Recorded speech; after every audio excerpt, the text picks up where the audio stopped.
Ladies and gentlemen, Sidestrafe back with some more World of Tanks. Today I've got two quick matches for you from this week, and this first one is going to feature the British Tier 5 Heavy Excelsior. And I bought this many moons ago, thinking that it might be alright, having to deal with it in lower tiers. It was quite a threat. The frontal armor, especially when at an angle, is troublesome, to say the least, as you'll even see in this game. But the gun is underwhelming. In fact, if you're not at the top of the list, you're probably going to have to use some premium rounds to get the job done. Otherwise, it's got some decent mobility. It's kind of like a fat Cromwell, but it's not my favorite. I don't know if anything has changed with it. It's been a very long time since I last played it. However, knowing Wargaming, they generally know what they're doing when they release these premiums, and I think it's actually part of their strategy to release tanks with bad guns. It kind of forces you to buy APCR or other types of premium ammunition. I guess we really shouldn't call it premium ammo anymore, since it's not on sale for just gold, but, you know, old habits die hard. Anyways, back to the game at hand. You can see that I had moved up here in order to assist the rest of my team. They apparently don't know that it's generally a good idea to camp this side early on, just to see if there's anybody that's going to make a mistake on their team, and they probably would have. We would have had a lot of targets to shoot at from the safety of the hill. But I moved up. I gave them an armor angle that was hard to penetrate, and as you can see here, they took out our one tank destroyer, but we managed to push them back. And at this point, I'm just like, well, I feel confident. I'm just going to keep using this armor. You can see these shots bouncing off of me, and I'm letting them have it. I do switch over to some premium rounds here because I was dealing with the frontal armor of a Matilda, and sometimes that can be troublesome against this gun. So I was like, what the heck. You know, it's a premium tank. For the most part, I'm not going to go in the negative with it, so I wasn't too worried. But look at all of these tank wrecks. Not a bad start, but again, we are at the top of the list here, so nothing really to write home about. Now we can see we've got some extra targets on the mini-map. However, I was thinking that I'm just going to keep on heading through, flank around into the base, extinguish the artillery, because, well, you know, the only good artillery is dead artillery, and we don't want him sitting around all comfy by a campfire, letting people have it from long range with his cheater vision 2.0. But you can see we're taking some casualties. You want to be careful. I've seen some crazy comebacks, and I was thinking I need to hurry up and make it around there. We've got some distance to cover at this point. Plus, I'll probably run into that arty somewhere around the hill location. But the rest of the team's kind of pushing through. We've got some numbers on the west, it looks like. And this thing it's not the fastest, but for a heavy, it's not too bad.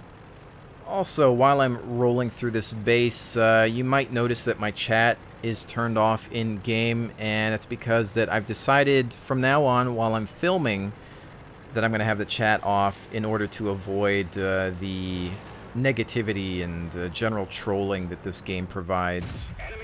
You know, I try to keep these videos clean. I want them to be videos for everyone, and I feel that the chat just doesn't really help with that at times.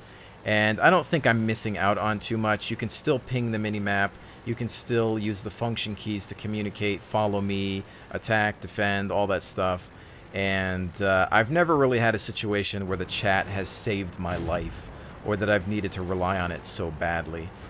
Generally, turning it off for me does more good than bad.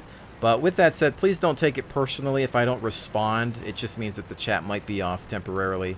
And, you know, I'm not against people saying hello. I'm not a big chatter. I don't talk while I'm in the middle of a battle. But I'm okay with saying hello at the beginning. It's just that sometimes it might be off. So please, again, just don't take it personally.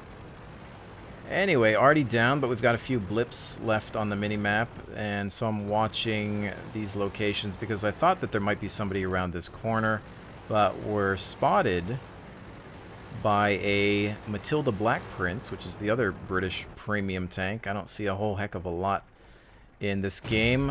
I think it's actually slower than my tank, which is a heavy. The Matilda Black Prince is a medium that plays like a heavy 6-pounder gun, but very little ammunition, tends to run out if engaging multiple targets. And as you can see, he's having a bad day, but somebody steals that kill. And on our flank, tank destroyer, watch out, not much to shoot at, but the gun's pretty accurate even when you're not aimed all the way in, which is why you see me shoot without the circle completed.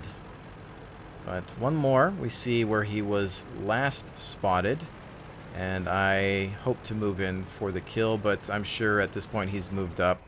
Otherwise, I'm thinking he may have fallen back with this tank destroyer to help him out. And you can see he's out near my base. Perhaps he was hoping to capture, but at this point I was doubting my ability to speed up and engage him in time. But, you know, that wasn't going to stop me from trying. We'll just enjoy the view, I guess. Alright, well, that was probably one of my better games with that tank. Again, at top tier, it's pretty sweet. Some really nice armor at the front. Every other angle, you're in trouble. But if you've got it at the front and you angle it, you're good to go. Because remember, it's flat, so you don't want to be head-on with it. You want to angle it, and it should bounce quite a few shots. Now, if this thing has preferential treatment, it could be a good premium. If not, then yeah, you get one game under-tiered and you're screwed and you're forced to use premium rounds. But I don't know. All in all, I haven't had amazing games with it. I don't know that I would recommend it. If you ever buy it, make sure you buy it on sale. Although I could probably say that for most premiums, but especially that one, especially Matilda Black Prince. Actually, all of the British premiums are kind of lackluster, it seems. I don't know. Anyway. The good old M10 Wolverine, American Tank Destroyer. It's been a while since I've played this bad boy as well. And in this matchup, I was kind of fed up. I said, you know what? I'm going to camp my heart out, at least in the beginning of the match, like I used to. I've been playing aggressively lately, and it just really doesn't suit me. I end up dying more often than not. And I thought, you know what? There's some guys going over here. Let me support them. And just hide behind this bush. I've got the camo net, I've got some camo paint, I've got my binoculars, I got a good rate of fire, some decent accuracy. I'm going to sit back here. You can see I'm already taking some targets with me, and we set him on fire, but he didn't want to go. So I'm like, come on, man. You were brewed up. There you go. That's more like it. But yeah, I'm just chilling for now. There's another Wolverine, it looks like. He has no idea what's hitting him. He goes invisible, and I'm just blind firing to my heart's content, hoping to take him out, but he's probably backed out by now. And I don't know, I'm just like, I've got some ammo, why not? Let me spend it. I generally don't do that, but I was feeling lucky today. And, well, there's some kills, but, you know, they took a few of us out along the way, and I'm just trying to force myself to be a little more patient for now, just because we've got these targets up front. We've got some more that have shown up. Still just trying to rid the world of that Wolverine. There's a wedding cake, one of my favorite things to shoot at. Such a fantastically horrible silhouette. I don't know that that makes any sense what I just said there, but that's what we're going to go with for now. And thar she blows. But see, we've got these good spotters up front. I wouldn't recommend being back here by yourself. You need somebody up front lighting these targets up, and you know, at this point I wasn't able to provide enough cover to keep the rest of my team safe, but as you can see, we are sort of winning. You know, it wasn't a steamroll by any means, but we can also pay attention to the minimap here a little bit and see where some of these other targets are. Most of the team is running through the city, and I'm just holding position because there was one target we saw by the buildings, and I'm thinking that maybe he was going to try to make his way towards me or come around and flank through the base. But at this point I saw, okay, there's only 3, 2 of which are on the map. One's an artillery, one's down. It's time to move. Game seems to be over in our favor. So, you know, this is a really short match, and I just thought I would include it.